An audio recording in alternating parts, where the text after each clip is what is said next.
Shalom saudara pendengar saudara rohani yang dikasihi Tuhan Yesus Kristus. Selamat datang di renungan rohani malam hari ini.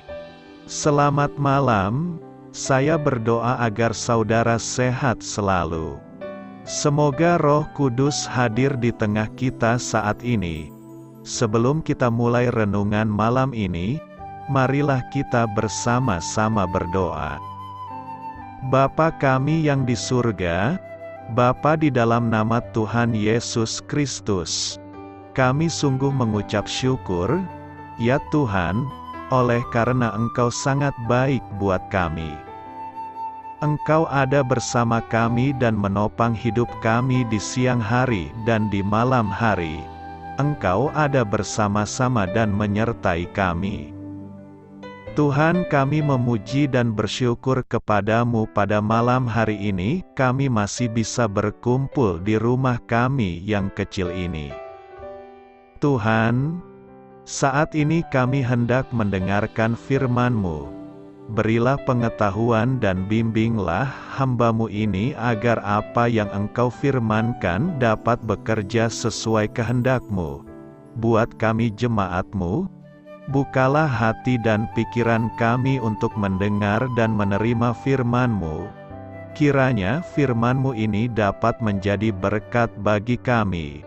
Berbicaralah Tuhan, kami sudah siap menerima firman-Mu. Di dalam nama Tuhan Yesus Kristus kami berdoa dan mengucap syukur. Amin. Sahabat saudara rohani, pembacaan ayat emas Alkitab renungan kita malam hari ini. Nats pilihan kita adalah, di Yope ada seorang murid perempuan bernama Tabita, yang dalam bahasa Yunani disebut Dorcas. Perempuan itu banyak sekali berbuat baik dan memberi sedekah. Tertulis dalam kitab Kisah Para Rasul 9 ayat 36, kata kunci renungan pada malam ini adalah pengkhotbah terbaik, dan bacaan kita pada malam ini terambil dari kitab Kisah Para Rasul 9 ayat 36 sampai dengan ayat 43. Di Yope ada seorang murid perempuan bernama Tabita, dalam bahasa Yunani Dorcas. Perempuan itu banyak sekali berbuat baik dan memberi sedekah. Tetapi pada waktu itu ia sakit lalu meninggal. Dan setelah dimandikan, mayatnya dibaringkan di ruang atas. Lida dekat dengan Yope. Ketika murid-murid mendengar bahwa Petrus ada di Lida, mereka menyuruh 2 orang kepadanya dengan permintaan, "Segeralah datang ke tempat kami." Maka berkemaslah Petrus dan berangkat bersama-sama dengan mereka. Setelah sampai di sana, ia dibawa ke ruang atas dan semua janda datang berdiri dekatnya, dan sambil menangis mereka menunjukkan kepadanya semua baju dan pakaian yang dibuat Dorcas waktu ia masih hidup. Tetapi Petrus menyuruh mereka semua keluar. Lalu ia berlutut dan berdoa. Kemudian ia berpaling ke mayat itu dan berkata, "Tabita, bangkitlah." Lalu Tabita membuka matanya dan ketika melihat Petrus, ia bangun lalu duduk. Petrus memegang tangannya dan membantu dia berdiri. Kemudian ia memanggil orang-orang kudus beserta janda-janda, lalu menunjukkan kepada mereka bahwa perempuan itu hidup. Peristiwa itu tersiar di seluruh Yope dan banyak orang menjadi percaya kepada Tuhan. Kemudian daripada itu Petrus tinggal beberapa hari di Yope, di rumah seorang yang bernama Simon, seorang penyamak kulit. Terambil dari kitab Kisah Para Rasul 9 ayat 36 sampai dengan ayat 43. Topik dari ayat emas renungan kita adalah berbicara tentang Tuhan itu baik, meneladankan kehidupan yang bertuhan itu terbaik. Mari kita mulai renungan malam kita. Untuk memulai hal baik, serahkanlah segala sesuatu hanya kepada Tuhan. Mari kita mulai segmen kisah inspiratif. Dr. G. Campbell Morgan adalah seorang pengkhotbah Inggris yang ternama. Ia mempunyai 5 anak laki-laki dan semuanya adalah penginjil. Suatu hari, seorang tamu di rumah mereka memberanikan diri mengajukan pertanyaan pribadi. Yang mana pengkhotbah terbaik dari antara kalian? Serentak mereka menjawab, "Ibu, tentu saja Nyonya Campbell Morgan tidak pernah berkhotbah secara formal di gereja. Namun demikian, kehidupannya menjadi khotbah yang terus-menerus tentang kasih Tuhan." Pengkhotbah terbaik bukanlah seseorang yang kerap menyerukan pernyataan bagus tentang Tuhan. Pengkhotbah terbaik ialah seseorang yang meneladankan kehidupan yang bersama Tuhan. Dalam keseharian, ia senantiasa memancarkan kasih Tuhan. Seperti Nyonya Campbell Morgan, Tabita tidak pernah berkhotbah di Bait Allah. Namun, ia juga adalah pengkhotbah terbaik. Kasih Tuhan dipancarkannya melalui perbuatan baik dan pemberian sedekah. Bagi para janda yang hidup dalam kemiskinan, ia membuatkan baju dan pakaian. Berita kematiannya meninggalkan duka mendalam di hati para wanita papa. Mereka berharap dapat lebih lama lagi mendengar firman Tuhan yang dikhotbahkan melalui sikap dan perbuatan. Di akhir bagian kisahnya, si pengkhotbah terbaik menuai jiwa-jiwa. Peristiwa kebangkitan Tabita tersiar di seluruh Yope sehingga banyak orang percaya kepada Tuhan. Belum dapat kita berbangga sesudah banyak bertutur tentang Tuhan. Patut kita terlebih dulu merenungkan, apakah kehidupanku sudah menjadi teladan? Sudahkah kupancarkan kasih Tuhan kepada sesama? Jangan hanya mulut berbicara, tetapi tindakan juga. Biarlah melalui sikap dan perbuatan kita, orang lain merasakan besar kasih Tuhan kepada mereka. Kuasa Tuhan membangkitkan. Membangkitkan orang mati menjadi peristiwa penting dalam pelayanan Petrus. Mendengar berita kematian Tabita, Rasul Petrus yang pada waktu itu sedang melakukan pelayanan di Lida segera ke Yope sebab dekat dengan kota Lida. Sesampainya Rasul Petrus di Yope, di rumah Tabita, ia segera ke tempat di mana Tabita dibaringkan. Ia berlutut dan berdoa. Setelah berdoa, Petrus berkata kepada Tabita, "Tabita, bangkitlah." Lalu Tabita membuka mata dan melihat Petrus. Nama Tabita dalam bahasa Yunaninya adalah Dorcas, artinya adalah semacam rusa. Dorcas memang perempuan yang istimewa. Dalam Perjanjian Baru hanya Dorcas satu-satunya perempuan yang namanya disebut sebagai murid perempuan. Dorcas membuka hatinya bagi Yesus. Dorcas menerima Yesus menjadi juru selamat dan Tuhannya. Ciri khas yang menonjol dan yang patut dicontoh dari Dorcas adalah ia mewujudkan imannya dalam bentuk pelayanan yang total. Imannya dibuktikan dengan mengembangkan kemampuan atau talenta yang dimilikinya untuk menjadi berkat bagi sesama. Dorcas menabur kebaikan, ia membuat baju untuk para janda yang miskin. Pertanyaan kita sekarang adalah, mengapa Petrus menggunakan kuasa kebangkitan kepada seorang Dorcas?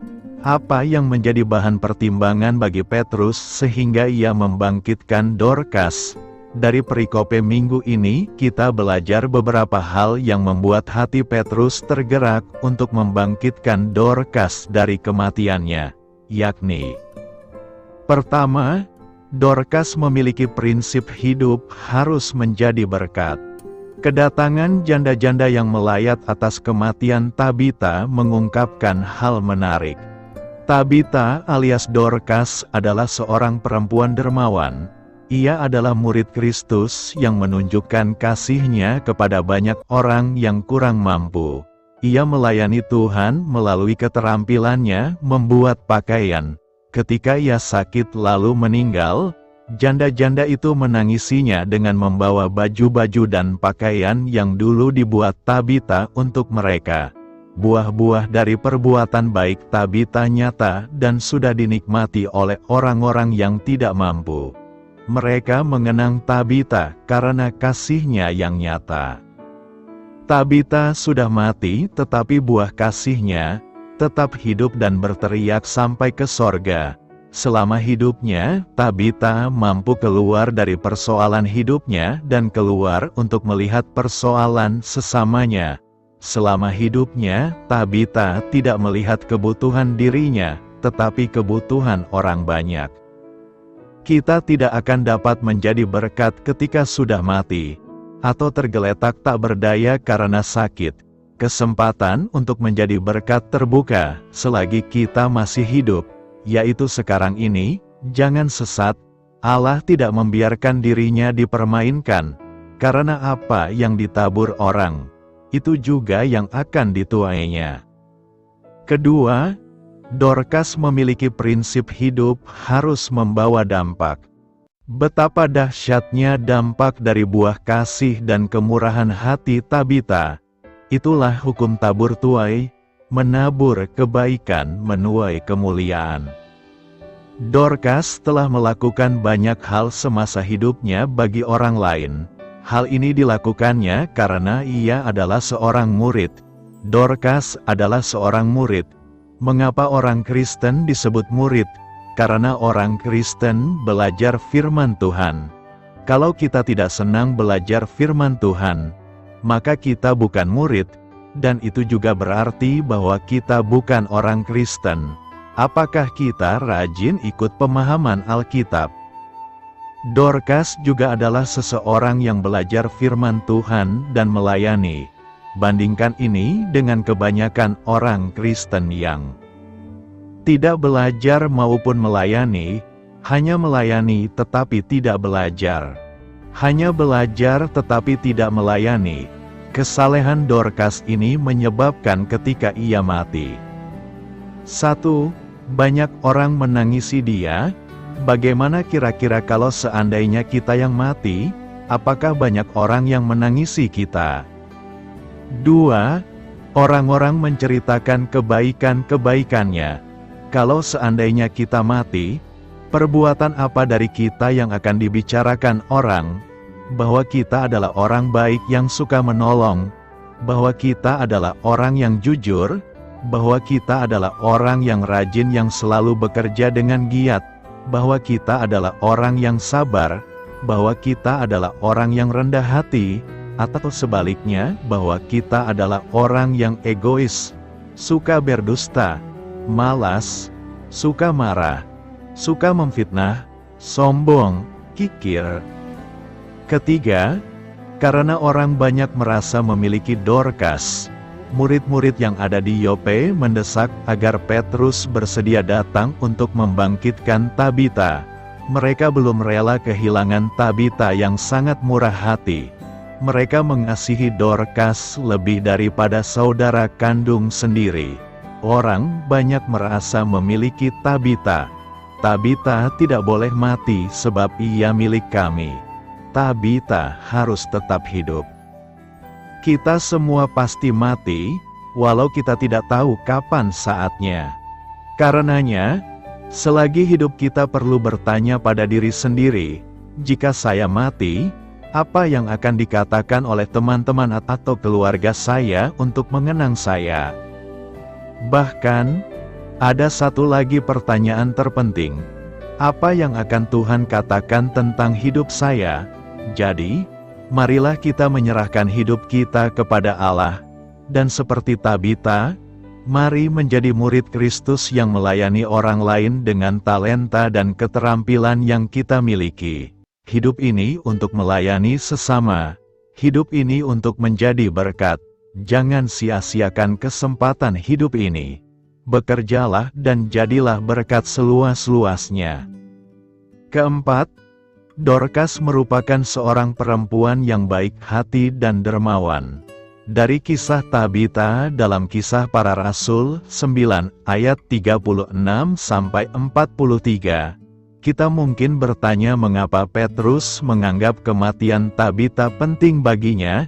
Di ayat 36, kita membaca bahwa Tabita adalah seorang perempuan yang berbuat baik hati dan dermawan. Ungkapan ini dalam Alkitab versi bahasa Indonesia sehari-hari dikatakan, ia selalu saja melakukan hal-hal yang baik dan menolong orang-orang miskin. Bukti yang menguatkan bahwa ia adalah seorang perempuan yang baik hati adalah ketika ia meninggal, di mana semua janda-janda datang berdiri dekatnya, dan sambil menangis mereka menunjukkan kepadanya semua baju dan pakaian yang dibuat Tabita waktu ia masih hidup. Bagi para wanita yang berstatus janda, apalagi tua, dan tidak memiliki pekerjaan, hal itu menjadi pergumulan tersendiri bagi mereka.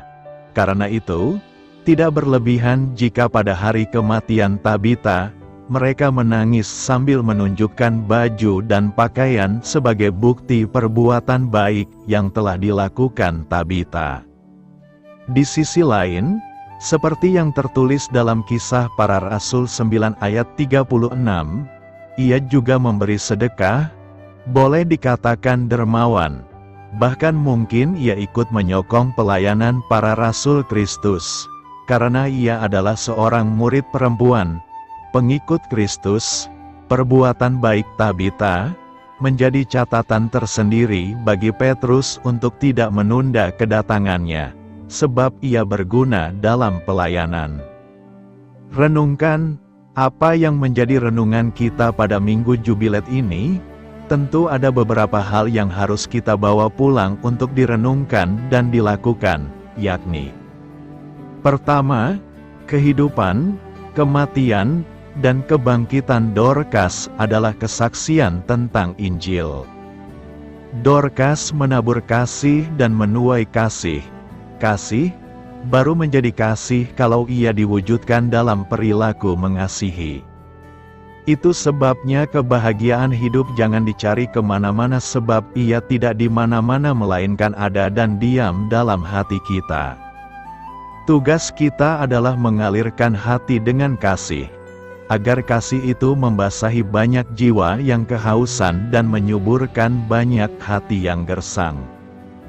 Hidup akan menjadi padang hijau yang membahagiakan seluruh makhluk ketika kita mengalirkan kasih. Kekhawatiran, ketakutan, kecemasan, dan kesedihan ibarat butiran pasir dalam sepatu yang menghambat langkah kita menapaki jalan-jalan kebahagiaan. Karena itu, singkirkanlah butiran-butiran yang menghambat jalan-jalan kebahagiaan. Taburlah kasih, agar kita dapat menuai kasih. Roh Kuduslah yang memampukan kita untuk menabur kasih dalam situasi apapun. Kedua, kita harus mampu memberikan harapan baru bagi siapapun. Tabita telah mengambil bagian dalam dua hal. Pertama, terlibat dalam pelayanan penyokongan dana bagi pelayanan rasul-rasul. Dan kedua, menolong para janda-janda. Secara sederhana, mungkin dapat kita katakan, Tabita, meskipun hanya dengan jarum dan benang, telah memberi harapan baru bagi para janda.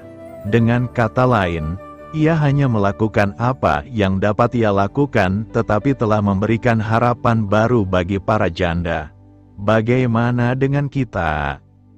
Ketiga, berikanlah yang terbaik dari hidup kita untuk menjadi berkat bagi orang lain. Talenta apakah yang Yesus percayakan kepada kita, besar ataukah kecil? Banyak ataukah sedikit? Ingatlah, ukuran tidak menjadi soal. Yang harus kita renungkan adalah, apa yang harus kita perbuat dengan talenta yang Tuhan berikan kepada kita. Karena itu, janganlah mengecilkan karunia yang ada pada kita. Sekecil apapun, gunakanlah secara bijaksana, maka akan menjadi alat kesaksian bagi banyak orang. Melalui kehidupan Tabita, yang notabene adalah murid Kristus, Ia menghidupi kebenaran Kristus dan memancarkan kebenaran Kristus sedemikian rupa, sehingga orang lain melihat perbuatan yang baik. Ia telah menjadi saksi bagi janda-janda. Karena itu, mari jadikan hidup kita menjadi saksi yang baik dari Kristus Yesus. Firman yang memberitakan damai sejahtera. Kisah Para Rasul 10 ayat 36 berkata, "Itulah firman yang ia suruh sampaikan kepada orang-orang Israel, yaitu firman yang memberitakan damai sejahtera oleh Yesus Kristus, yang adalah Tuhan dari semua orang." Banyak orang berpikir damai sejahtera dapat diperoleh ketika ia memiliki harta melimpah, jabatan atau kedudukan yang tinggi, atau meraih kesuksesan tertentu dalam hidup ini. Sehingga mereka berusaha sedemikian rupa, agar harapan untuk merasakan damai sejahtera itu benar-benar terwujud. Mereka berpikir asal punya uang yang cukup, apa saja yang diinginkan pasti akan terlaksana. Lalu mereka pergi menghibur diri ke tempat-tempat hiburan malam, hangout sampai pagi. Keinginannya hanya satu, yaitu supaya hati terhibur dan stres hilang. Mungkin saja di tempat itu mereka bisa tertawa lepas sepanjang malam, tapi bukan berarti mendapatkan damai sejahtera sejati. Itulah damai sejahtera sesaat yang ditawarkan dunia, di mana banyak orang Kristen terjerat di dalamnya. Di manakah kita menemukan damai sejahtera sejati itu? Damai sejahtera itu ada di dalam firman Tuhan. Dan firman Tuhan itu adalah Yesus Kristus. Tidak ada yang lain selain hanya dalam Yesus Kristus. Dunia boleh menjanjikan apapun, tapi kesemuanya itu hanya sesaat dan berujung kepada kebinasaan kekal. Bila saat itu kita sudah mulai kehilangan damai sejahtera dan merasakan kehampaan hidup, itu tandanya kita sedang jauh dari sang sumber damai itu. Kunci utama agar kita menikmati damai sejahtera adalah selalu tinggal dalam hadirat Tuhan dan hidup dalam ketaatan. Ketika kita membangun keintiman dengan Tuhan, serta menyediakan waktu untuk merenungkan firman-Nya siang dan malam, maka kasih-Nya akan selalu mengalir memenuhi hati kita. Firman Tuhan syarat dengan perintah, namun juga janji, dan janji Tuhan itu ya dan amin. Setiap perintah dari Tuhan bukanlah suatu beban yang mengekang hidup kita. Pilihan tetap ada pada kita. Dia memberikan kehendak bebas kepada kita untuk memilih.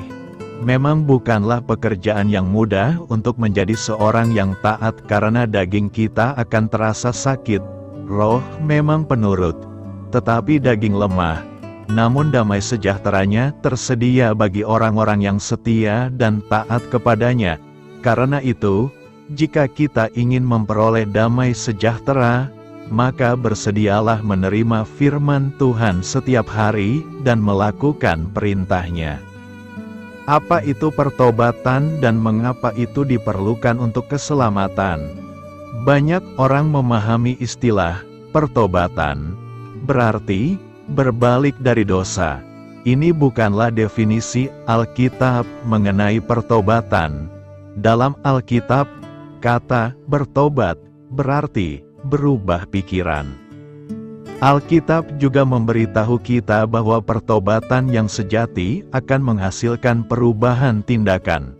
Kisah Para Rasul 26 ayat 20 menyatakan, "Tetapi mula-mula aku memberitakan bahwa mereka harus bertobat dan berbalik kepada Allah serta melakukan pekerjaan-pekerjaan yang sesuai dengan pertobatan itu." Definisi pertobatan yang alkitabiah adalah perubahan pikiran yang menghasilkan perubahan tingkah laku. Kalau demikian, apa hubungan antara pertobatan dan keselamatan?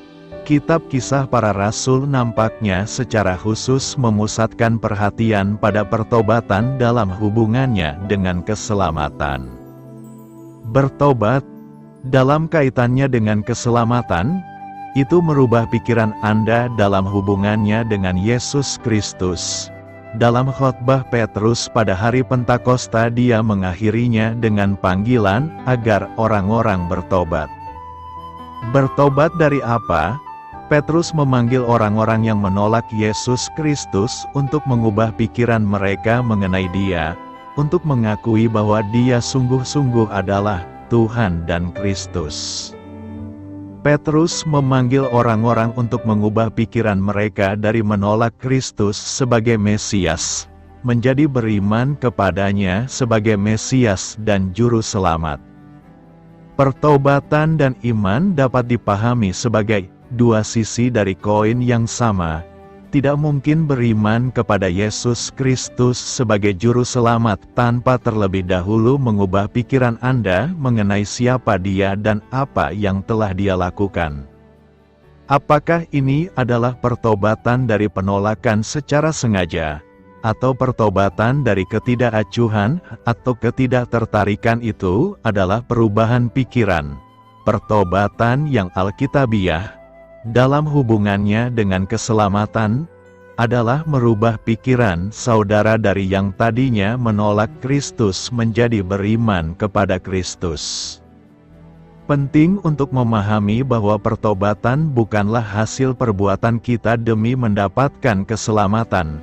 Tidak seorang pun dapat bertobat dan datang kepada Allah, kecuali Allah sendiri yang menarik orang tersebut.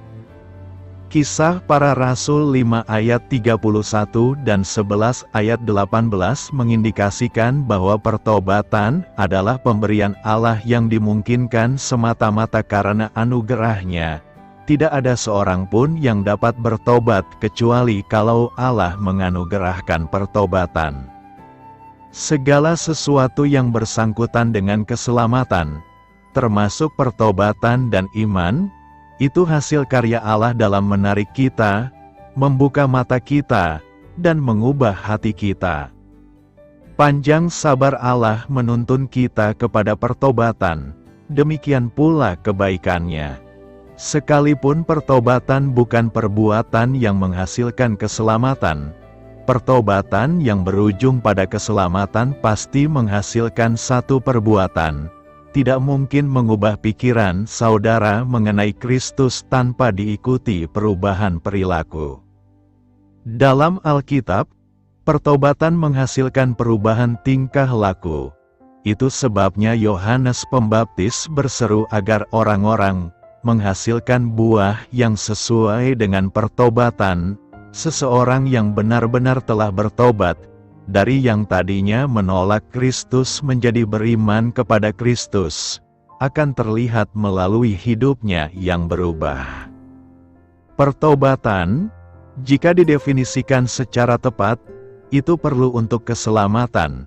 Pertobatan yang alkitabiah adalah mengubah pikiran saudara mengenai Yesus Kristus dan berbalik kepada Allah dalam iman untuk keselamatan. Berbalik dari dosa bukanlah definisi dari pertobatan, melainkan salah satu hasil pertobatan yang sejati, yang berlandaskan iman yang menuntun kepada Tuhan Yesus Kristus. Apakah artinya dan pentingnya peristiwa kenaikan Yesus Kristus ke surga? Setelah Yesus bangkit dari kematian, Dia menampakkan dirinya kepada wanita di dekat makam, kepada murid-murid-Nya, dan kepada lebih dari 500 orang lainnya. Selama 40 hari, Yesus mengajarkan murid-murid-Nya tentang kerajaan Allah. 40 hari setelah kebangkitannya, Yesus dan murid-murid-Nya pergi ke Bukit Zaitun, dekat Yerusalem. Di sana Yesus berjanji kepada pengikut-pengikut-Nya bahwa mereka akan menerima Roh Kudus. Ia menyuruh mereka untuk tetap tinggal di Yerusalem sampai Roh Kudus turun atas mereka. Kemudian Yesus memberkati mereka dan kemudian naik ke surga. Peristiwa kenaikan Yesus ini dikisahkan di Lukas 24 ayat 50 sampai 51 dan Kisah Para Rasul 1 ayat 9 sampai 11. Dengan jelas, Tertulis di Alkitab, bahwa kenaikan Yesus itu secara sungguh-sungguh terjadi apa adanya, dengan tubuh fisiknya kembali ke surga. Dia naik dari tanah secara perlahan-lahan dan terlihat jelas, disaksikan oleh banyak orang. Murid-murid yang sedang menatap ke langit berusaha melihat Yesus naik ke surga. Sampai awan menutupi dia dari pandangan mereka, dua malaikat muncul dan berjanji bahwa Yesus Kristus akan kembali, sama seperti ketika kamu melihatnya naik ke surga. Kenaikan Yesus Kristus memiliki beberapa makna. 1. Menyatakan pelayanannya di dunia telah selesai. Allah Bapa telah mengirimkan anaknya ke dunia, dan sekarang anaknya kembali kepada Bapa. Waktunya sebagai manusia di dunia telah selesai. 2. Menyatakan kesuksesan misi dan karyanya di dunia. Semua pekerjaan yang harus dikerjakannya telah dia selesaikan. 3. Menandakan bahwa dia telah kembali kepada kemuliaan surgawinya. Kemuliaan Yesus terselubung selama dia di bumi, terkecuali saat peristiwa transfigurasi atau perubahan, seperti yang dikisahkan di Matius 17 ayat 1-9. 4. Menyatakan peninggian Allah Bapa kepadanya. Dia adalah anak yang dikasihi Allah Bapa, yang telah ditinggikannya dan dikaruniakannya nama di atas segala nama. 5.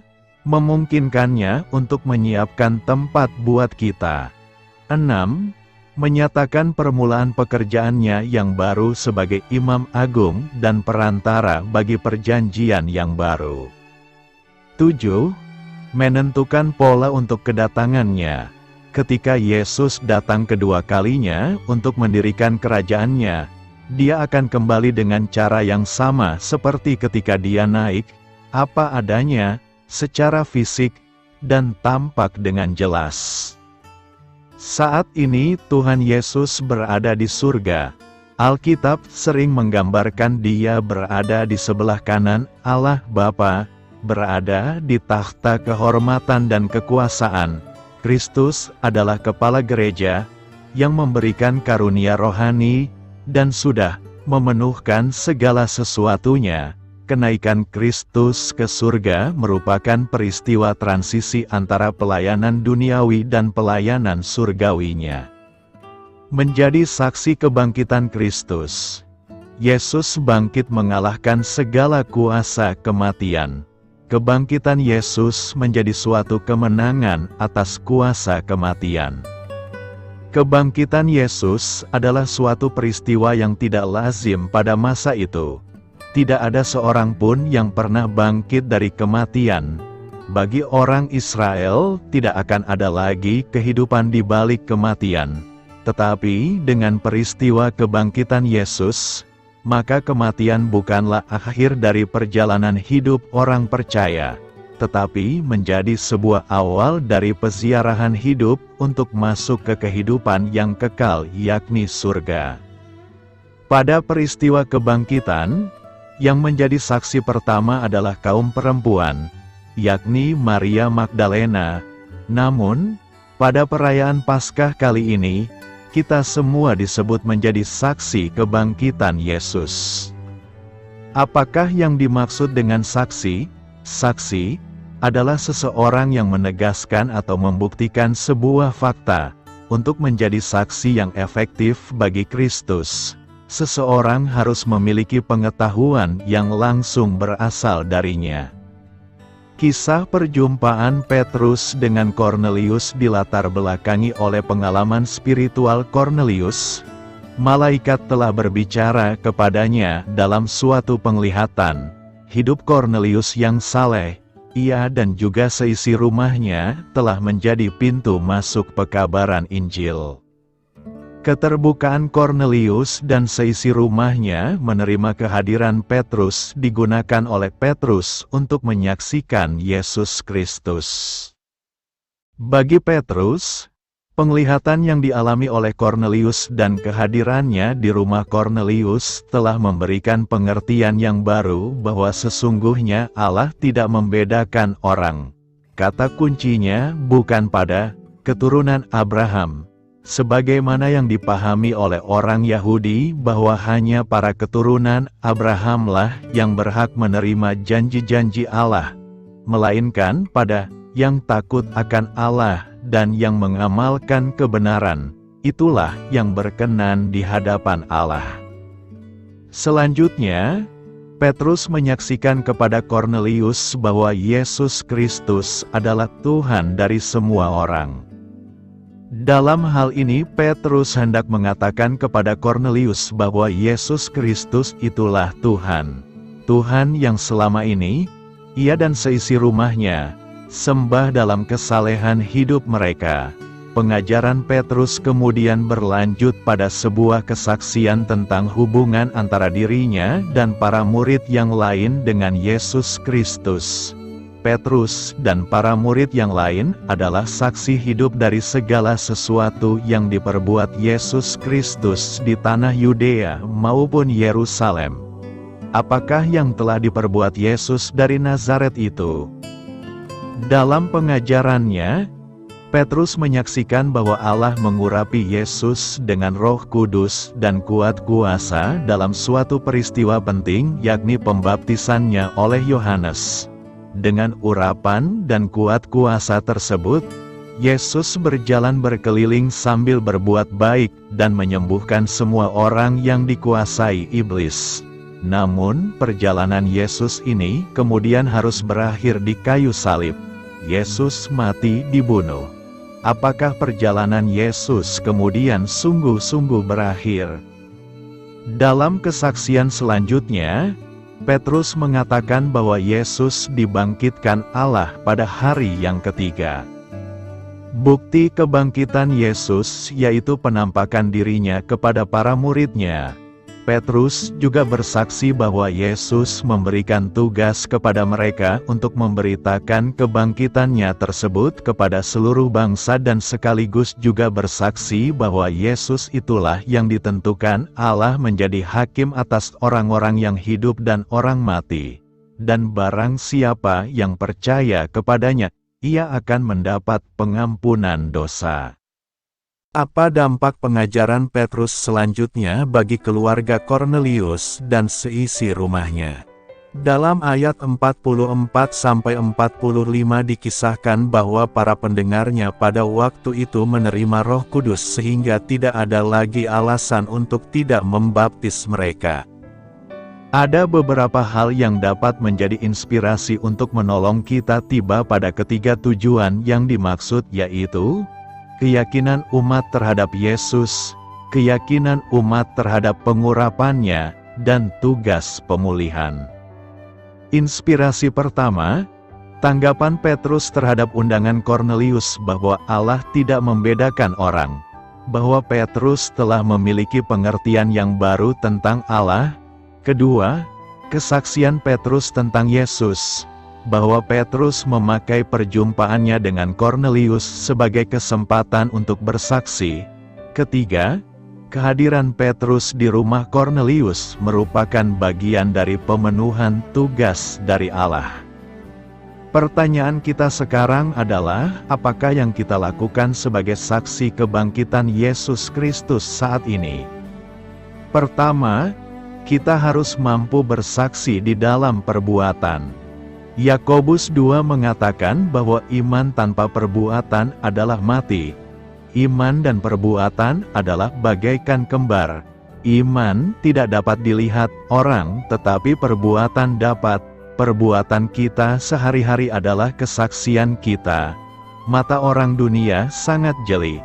Kalau kelakuan kita tidak lebih baik dari mereka, maka mereka tidak akan percaya Yesus. Perbuatan yang baik dari orang percaya adalah lebih baik dari khotbah di mimbar, karena khotbah di mimbar hanya bersifat teoritis. Kedua, kita harus mampu bersaksi di dalam perkataan. Paulus mengatakan, hendaklah kata-kata kita itu memberi rasa seperti garam.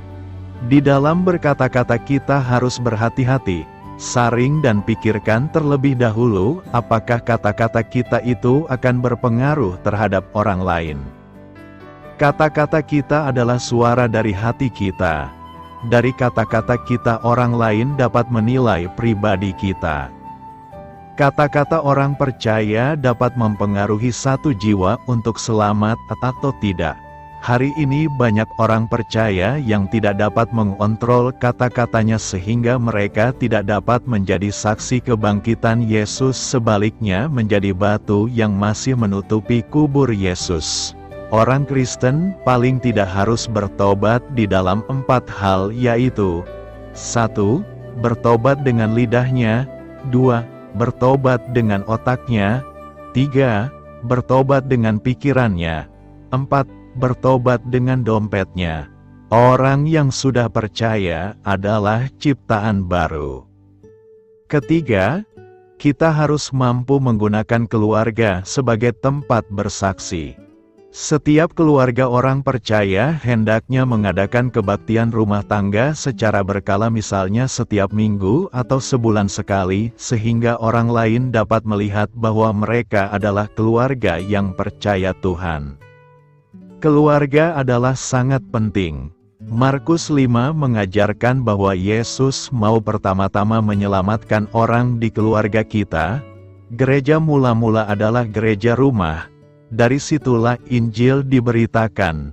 Ketika itu Paulus dan Barnabas juga tinggal di rumah-rumah jemaat sehingga menjadi pos-pos penginjilan. Keluarga-keluarga itu meneruskan pemberitaan Injil setelah Paulus pergi. Paulus ke Eropa ke rumah Lydia yang kemudian dijadikan gereja Filipi.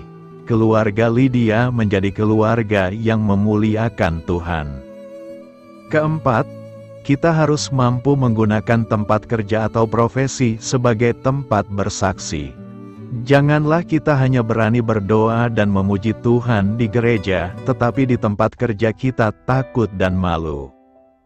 Menjadi orang percaya harus berani menanggung resiko bahwa setiap kali kita membuka mulut memberitakan Tuhan, mungkin kita akan dicemoohkan. Paulus menghadapi dan tantangan yang berat di dalam memberitakan Injil, tetapi dia sama sekali tidak mundur. Kita tidak perlu seperti berkhotbah di mimbar di tempat kerja kita, tetapi yang paling penting kita beritakan tentang kebaikan dan kelakuan Yesus sehingga orang dapat melihat kebangkitan Yesus di dalam diri kita. Saat ini kita hidup di era posmo yang spirit zamannya ditandai dengan relativisme, individualisme, materialisme, gaya hidup yang hedonis dan pragmatis. Hal ini menantang kekristenan untuk membuktikan pada dunia ini arti hidup yang sesungguhnya. Kita hidup di tengah-tengah masyarakat yang menekankan kebebasan hidup pribadi, di mana tidak ada standar yang mutlak, sehingga kita bebas melakukan apa saja yang menurut kita baik dan benar.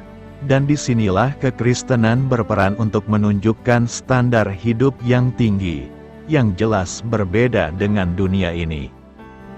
Belum lagi pengaruh materialisme yang menilai seseorang berdasarkan apa yang dimilikinya sehingga banyak orang terdorong menjadi konsumtif. Spirit ini kian merebak seiring dengan laju era yang menjunjung tinggi nilai-nilai kemandirian bagi seseorang sebagai individu.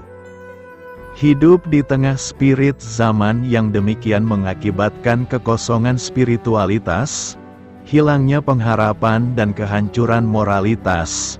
Sebagai mahasiswa Kristen yang sedang melintasi zaman ini, mau tidak mau kita harus berhadapan dengan pilihan antara dilindas oleh spirit zaman ini atau berdiri tegak di atas kebenaran keyakinan kita yang absolut dan tetap relevan di segala zaman. Mengapa kita harus menyaksikan kebangkitan Yesus kepada dunia ini? Pertama, karena kuasa kebangkitan Kristus memberi kemenangan atas dosa kita. Ketika Yesus bangkit, Ia mendekati murid-muridnya dan berkata, "Kepadaku telah diberikan segala kuasa di sorga dan di bumi. kemenangan atas dosa dan kejahatan sungguh-sungguh sudah diperoleh. Kuasa-kuasa kegelapan dan keputusasaan sudah tidak berkutik lagi di bawah telapak kaki Kristus yang menang. Kedua, karena kuasa kebangkitan Kristus itu nyata dalam hidup orang-orang Kristen dari abad ke abad, mereka telah dimenangkan oleh Yesus Kristus yang bangkit setelah mereka mengundang Dia masuk ke dalam kehidupan mereka. Ketiga, karena kuasa kebangkitan Kristus itu haruslah menjadi demonstrasi dari kemenangan kepada kemenangan dalam hidup orang-orang percaya di sepanjang sejarah, di seantero jagat. Pekik kemenangan dan kesaksian yang hidup akan terus terngiang menyebarkan keharuman nama Kristus yang memerdekakan itu. Keempat, karena kuasa kebangkitan Kristus mengubahkan seseorang menjadi berani menyatakan kebenaran. Kematian Kristus serta-merta menghancurkan pengharapan murid-muridnya. Mereka mengharapkan adanya pemulihan kerajaan bagi Israel dan dengan demikian mereka mendapat kedudukan dalam kerajaan tersebut. Ketika Yesus ditangkap para laskar Bait Allah, mereka meninggalkannya dan lari menyelamatkan diri, sebab mereka takut ditangkap dan dipenjarakan. Mereka menjadi takut sehingga menonton penyaliban itu dari kejauhan. Mereka tidak berani secara nyata memperkenalkan diri sebagai orang-orang yang dekat dengan Yesus. Namun beberapa hari kemudian, semuanya itu berubah. Orang-orang Galilea yang kalut ini mulai mengumandangkan berita baru di Yerusalem. Mereka menegaskan dalam pemberitaan mereka bahwa Yesus itu benar Mesias. Dapat dikatakan bahwa kuasa kebangkitan Kristus itu nyata di dalam perubahan radikal yang terjadi dalam diri murid-murid. Mereka yang sebelumnya adalah orang-orang yang penakut dan pengecut diubahkan menjadi berani dan penuh keyakinan. Petrus mempertaruhkan hidupnya dengan berkata dengan suara nyaring bahwa ia telah melihat Yesus yang bangkit dari antara orang mati. Ia berkhotbah di hadapan orang-orang Yahudi dan semua yang tinggal di Yerusalem. Kelima, kuasa kebangkitan Kristus mengenyahkan segala ketakutan kita untuk menyatakan kebenaran dalam kondisi apapun juga. Tuhan Yesus berkata, "Dan janganlah kamu takut kepada mereka yang dapat membunuh tubuh, tetapi yang tidak berkuasa membunuh jiwa. Takutlah terutama kepada Dia yang berkuasa membinasakan baik jiwa maupun tubuh di dalam neraka." Keenam, karena kuasa kebangkitan Kristus memberi pengharapan untuk menatap masa depan. Rasul Paulus berkata, "Yang benar ialah bahwa Kristus telah dibangkitkan dari antara orang mati, sebagai yang sulung dari orang-orang yang telah meninggal." Kematian sudah dikalahkan. Yesus adalah buah sulung tuaian yang akan datang dari orang mati, anak sulung dari anak-anak kebangkitan. Karena Ia telah bangkit, kita pun akan hidup di balik kubur dalam orde baru Allah. Kebangkitan mendesak mundur masa depan kita ke batas-batas kekekalan, dan ini mempunyai dampak yang tak terhitung banyaknya pada setiap kehidupan. Tidak perlu kita berpegang kuat-kuat pada kehidupan di sini, sebab hidup di dunia ini hanya permulaan dari hidup kekal yang menunggu kita sesudah mati dan kemenangan sudah menjadi milik kita di dalam Dia. Ada pengharapan bahwa semua perjuangan di dalam dunia yang penuh penderitaan akan berakhir diganti sukacita yang tiada taraf bagi warga negara sorgawi. Pengharapan ini membuat kita gigih berjuang melalui hidup yang menentang arus zaman ini. Ketujuh, karena kuasa kebangkitan Kristus memberikan sukacita dan kedamaian, Rasul Paulus berkata, "Kamu percaya kepada Dia, sekalipun kamu sekarang tidak melihatnya. Kamu bergembira karena sukacita yang mulia dan tidak terkatakan, mengetahui bahwa Ia bersama kita dan mengasihi kita dengan kasih mendalam yang berlimpah-limpah, menimbulkan sukacita di atas segala sukacita dalam hati. Ia dibangkitkan karena pembenaran kita. Yesus yang bangkit merupakan janji bahwa pengorbanannya untuk membuat pendamaian benar-benar bermanfaat bagi kita. Dosa kita lenyap dan di dalam Kristus kita diterima di hadapan Allah. Sukacita dan damai sejati hanya bisa terjadi jika ada jaminan kepastian masa depan. Kebangkitan Kristus adalah jaminan yang kokoh. Inilah yang menjadi dasar bagi kita untuk menyebarkan aroma sukacita dan damai itu di tengah spirit zaman ini. Beritakanlah Injil kepada segala makhluk, hormatilah semua orang. Selamat beristirahat malam dalam kasih setia Tuhan. Doa saya menyertai saudara sekalian. Mari bertumbuh dalam iman bersama saudara rohani. Saya memberkati Anda, agar sewaktu Anda mencarinya dari Dia, Bapa Surgawi Anda akan memberikan bagi Anda roti harian Anda. Dalam nama Yesus Kristus, Tuhan yang berkuasa atas alam semesta dan menuntun kita kepada iman yang menyelamatkan, Tuhan Yesus menyertai senantiasa. Terima kasih sudah berkenan mendengarkan renungan malam saudara rohani. Tuhan memberkati. Amin.